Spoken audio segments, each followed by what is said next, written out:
Welcome to the 175, a channel dedicated to clear thinking, food for thought, and common sense. Today's topic is questions. I'm getting ready to do some classes that surround questions from the floor. I'll be given different kinds of answers to these questions, some of them theological, some of them political, and others philosophical.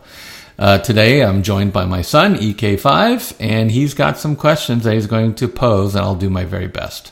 Okay, so my wife and I were just talking about this the other day. Okay. Pre, post, and mid-trib. Mm-hmm.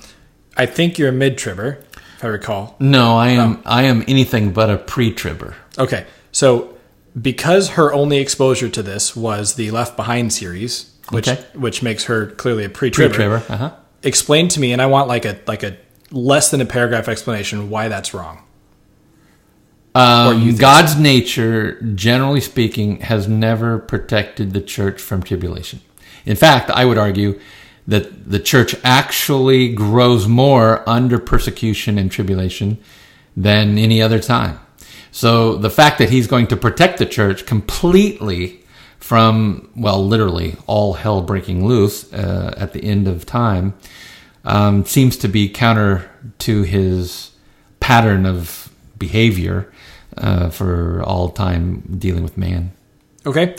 I once heard someone say that prayer expires, and that's why we are to persistently pray over and over again for for a lost person, like a friend or something, like constantly pray. So is that true? No. Okay. It's not. Why not? Because it's dumb. Prayer does not expire. That's like saying God forgets. I mean, prayer in general is something that God sees, hears, feels, touches, and in what is known as the eternal now. In other words, you and I can't engage that kind of thinking or that kind of existence. But for God to forget because it's expired, that's just a bunch of cliche. Okay. Don't believe it. So and the reason why you do pray, if that's the second part of your question. Yep. Okay. The reason why you do pray is A, out of obedience, because God asks you to. Paul in particular says to pray without ceasing. And the whole point of prayer mainly is to get your own heart right before God. That's my personal opinion. Now, that said, I do think that there is a formula out there. You take the number of people praying times the number of times they pray, times the length of prayer, and for some reason it goes up into the cloud. no pun intended. Pun intended for your computer world. But it goes up into the cloud with Jesus, with God, and in that it seems to move God into different actions, one way or the other. That said, I think the overarching plan of God never is, in fact, affected by anything, not humans' actions, not human prayer, etc., because there's certain things he has to have happen for his plan to come to fruition.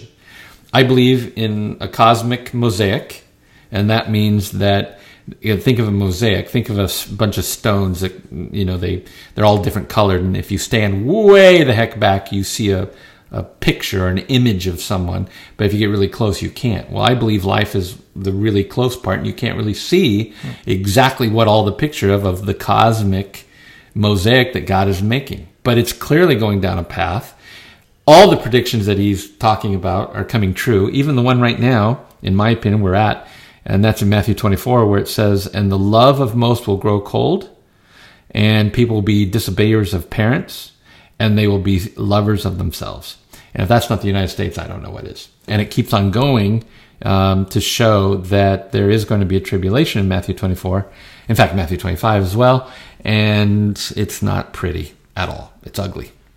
All right. That's our time. All right. 175 seconds trying to answer some of the most complex questions in the universe. Talk to you later. Subscribe now if you'd like more.